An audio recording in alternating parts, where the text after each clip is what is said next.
যারা দুনিয়াতে আপনাকে কষ্ট দিয়েছে, যারা ঠকিয়েছে, যারা আপনার সাথে জুলুম করেছে, যারা আপনার সাথে অন্যায় অবিচার করেছে, সেদিন তারা কথা বলার কোনো সুযোগই পাবে না। কোনো প্রকার কোনো সুযোগ তারা পাবে না সেদিন। কারণ সেদিন আপনি থাকবেন ন্যায় বিচারের কাঠগড়ায়।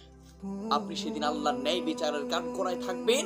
আপনি সেদিন উচ্চ স্বরে কথা বলতে পারবেন। আর যারা আপনার সাথে অন্যায় করেছে, আপনার ঠকিয়েছে, তারা সেদিন অন্যায় কাঠগড়ায় থাকবে, আল্লাহর কাছে জবাবদিহিতা করতে পারবে না। আল্লাহ সেদিন জবাবদিহিতা করবেন যে তুই কেন ওরে কষ্ট দিসলি, বল তুই কেন কষ্ট দিসলি, কেন তুই ওর সাথে ঠকাইছিলি, তোর ক্ষমতা ছিল ওর সাথে জুলুম করছিলি কেন। এমন কথা যখনই বলবে তখন সে কাঠগড়ায় দাঁড়ায় একটা কথা বলতে পারবে না সেদিন। এজন্য অনেক মানুষই আমাকে বলে যে হুজুর আমারে কষ্ট দিয়েছে, দুনিয়াতে তো তারা সুখে আছে, দুনিয়াতে সুখে থাকলেও পরকালে সুখে থাকবে না। এটা অবশ্যই 100%। আপনি হয়তোবা এখন বুঝতে পারছেন না, আপনি অবশ্যই আল্লাহর কাঠগড়ায় যেদিন উঠবেন সেদিন অবশ্যই বুঝতে পারবেন।